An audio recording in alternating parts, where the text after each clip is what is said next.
ज्ञान और योग, ये दोनों चीजें जो हैं, जहां कहीं भी संगठन क्लास लगता हो तो संगठन क्लास जरूर अटेंड करना चाहिए।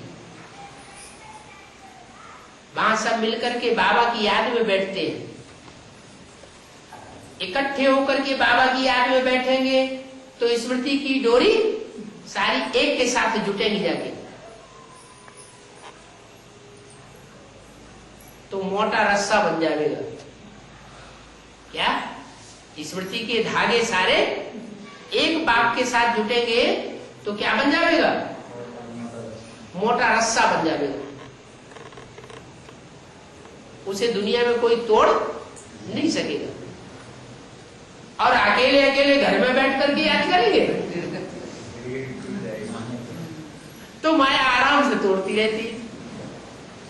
तोड़ रही है कि नहीं? तोड़ रही है। तो अभी कोई ध्यान ही नहीं दे रहा है और ही उल्टी बात सोच लेते हैं। क्या? अरे वो क्लास में क्या होता है, गीता पाठशाला में जाके क्या करेंगे? वहां वही मुरली ही तो सुनाई जाती है और टीवी में वही तो देखा जाता है। हम अपने घर में, हमारे घर में भी टीवी रखा है, हम अपने घर में टीवी देख लेंगे, बाबा को याद कर लेंगे अमृत वेले। लेकिन दिल से पूछो, क्या अकेले अकेले में बाबा की याद हो पाती है? मुरली जो सुनते हो उस मुरली में उतना मजा आता है जो संगठन में मजा आता है। संगठन में मजा आता है। संगठन में मुरली पढ़ते हैं, सुनते हैं तो जास्ती मजा आता है, जास्ती उमंग उत्साह बढ़ता है। और ये बात तो शास्त्रों में भी लिखी है कि कलयुग में संगठन में बहुत ताकत होती है, खास करके मुसलमान लोग, इस्लामी लोग, इन्होंने दुनिया में ज्यादा से ज्यादा हिस्से में राज्य किया और लंबे समय तक राज्य किया। अभी क्रिश्चियंस बढ़ गए 100-200 साल से, उससे पहले 2500 साल से मुसलमानों का ही राज्य बना रहा। कारण क्या हुआ? उन मुसलमानों का ज्ञान हमारे शास्त्रों से ज्यादा ज्ञान है क्या? नहीं। फिर उनकी बुद्धि का योग जो है, सारे मुसलमानों की बुद्धि का योग दुनिया के किसी भी हिस्से में रहेंगे, उनका बुद्धि का योग मक्का मदीना में लगा होता है। सारी जिंदगी उनकी बुद्धि में ये ललक लगी रहती है कि हम मक्का मदीना पहुंचे और वहां जाके हज यात्रा करें तो हमें बहुत सवाब मिल जाएगा। वो समझते हैं इस बात को, उनमें ये मान्यता है क्या कि घर में बैठ के जो नमाज पढ़ेंगे तो 1 गुना फायदा, मस्जिद में जाके नमाज पढ़ेंगे तो 10 गुना फायदा, जामा मस्जिद में जाके पढ़ेंगे तो 100 गुना फायदा, अजमेर शरीफ में जाके पढ़ेंगे तो 1000 गुना फायदा, 1000 गुना सवाब मिलता है। और काबा में जाके नमाज पढ़ेंगे तो 1,00,000 गुना सवाब मिलता है, एक ही बात है।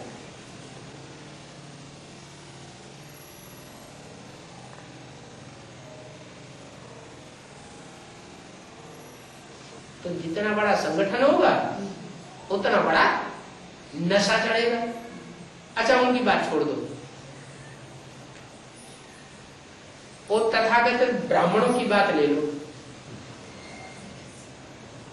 वो एक एक पांडाल में हजारों की तादाद में इकट्ठे होते हैं या नहीं होते हैं? होते हैं।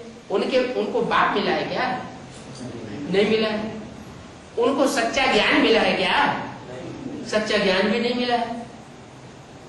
उनको इतना नशा क्यों चढ़ा रहता है कि हमारी एक बात भी सुनने के लिए तैयार नहीं? क्या कारण है? अरे इतना बड़ा हुजूम इकट्ठा किए हुए हैं, इकट्ठे बैठते हैं, इकट्ठे खाते हैं, इकट्ठे सोते हैं, तो संगठन की जो पावर है वो उनको मिल रही है।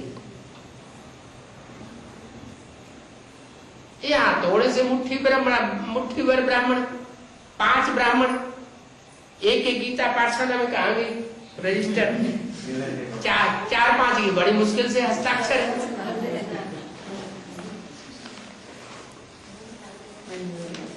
है। कितने के हस्ताक्षर है? संगठन क्लास में एक कनक दुर्गा माता, दूसरी वेंकट लक्ष्मी माता, तीसरी तुलसम्मा माता, चौथी नागम्मा माता और 5वें कोटेश्वर राव भाई। वो संगठन का हिसाब है, संगठन क्लास है, रोज का नहीं, रोज बस एक कनक दुर्गा माता, माता जी के पिताजी भी गए। फिर तो क्या हाल लगा पड़ा है? बाबा खदरी का सन खदरी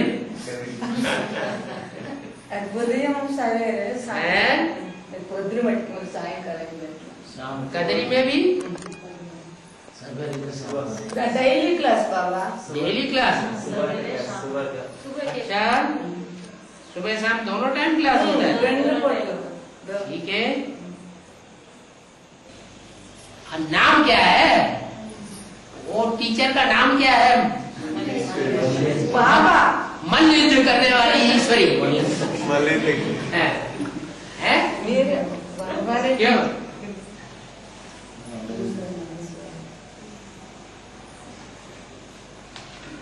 भाई से मल्ल युद्ध होता रहता है क्या?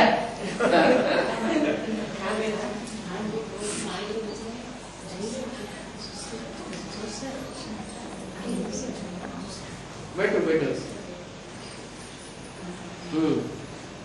उदय में 1 घंटा बाबा है, शाम का 1 घंटा, शाम को 1 घंटा क्लास होता है, आधा घंटा याद, आधा घंटा मल्ली ठीक है। मुरली एक जगह की बात नहीं है, ऑल इंडिया में ऐसे ही चल रहा है क्या?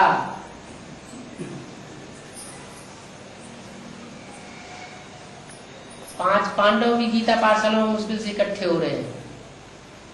बाबा पहुंच जाएंगे तो सब इकट्ठे हो जाएंगे।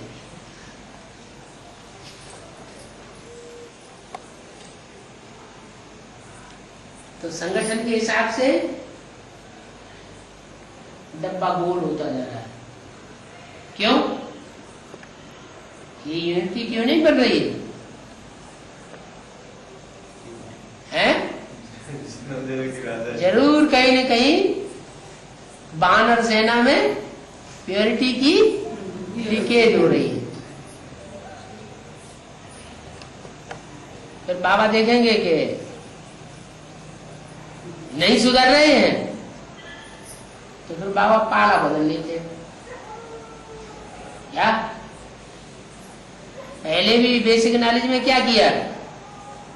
साफ बता दिया, अंदर वाले रह जावेंगे और बाहर वाले ले जावेंगे। अब यहाँ एडवांस पार्टी में भी ऐसे बाबा का नियम उसूल तो एक ही है ना। अगर ठीक से पढ़ाई पढ़ेंगे तो क्या करेंगे? एडवांस पार्टी वाले सब अंदर वाले हैं ना, तो ले जावेंगे। नहीं पढ़ाई पढ़ेंगे तो अंदर वाले रह जावेंगे और बाहर वाले कौन हैं? बीके में से जो निकलेंगे, जो बीके में से निकलेंगे आगे चल के निकलने तो है ना, है? विजयमाला निकलेगी कि नहीं निकलेगी? क्या इशारा दिया उसके लिए? विजयमाला निकलेगी उसके लिए मुरली में क्या इशारा दिया है? एक रानी मक्खी निकलेगी तो उसके पीछे पीछे सारा झाड़ जाएगा। तो संगठन की ताकत निकल आएगी बाहर। फिर क्या हुआ? अंदर वाले रह जावेंगे और बाहर वाले चंद्रवंशी ले जावेंगे। ये तो बहुत बात हो गई है।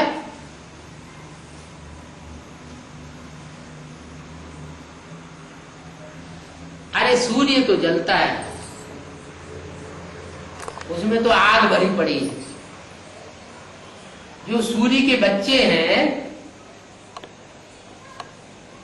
उनको थोड़े जलना चाहिए हैं? ये उनमें काम विकार की आग भरी पड़ी है, क्रोध विकार की आग भरी पड़ी है।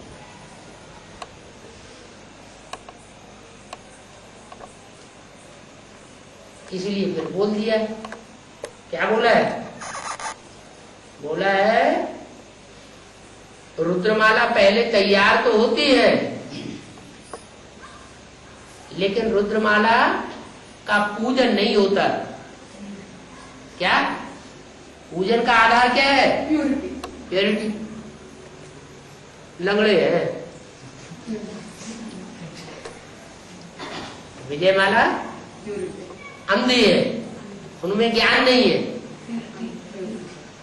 उनमें प्योरिटी है लेकिन ज्ञान के अंधे हैं। और रुद्रमाला ज्ञान है, सोजरे हैं, लेकिन पति चलता है तो पत्नी नहीं चलती, पत्नी चलती है तो पति नहीं चलता ठीक से।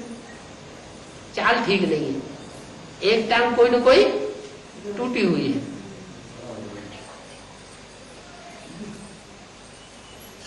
रुद्रमाला का चाहे बढ़िया से बढ़िया मणका हो, चाहे प्रजापिता ही क्यों ना हो, क्या एक बढ़िया चलेगा तो दूसरा डब्बा गोल करता है। क्या 3 टांग की दौड़ देखिए,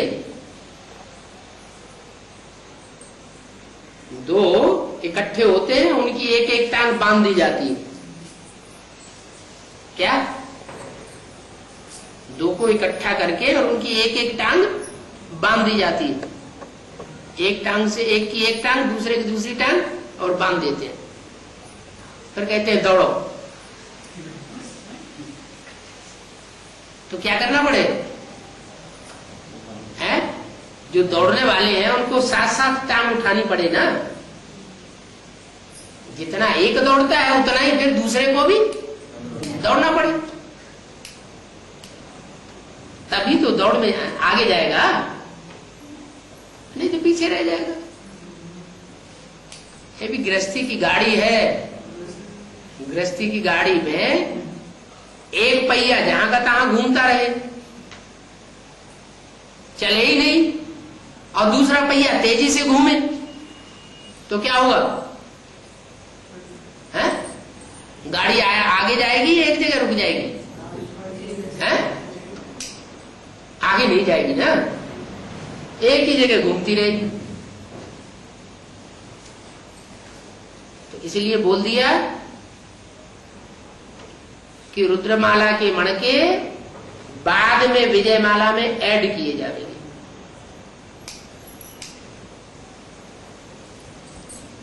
तब विजयी बनेंगे।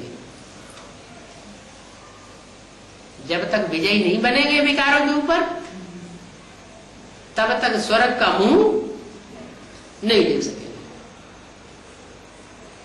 ये तो बहुत बड़ा घाटा हो गया है। घाटा मारना चाहिए।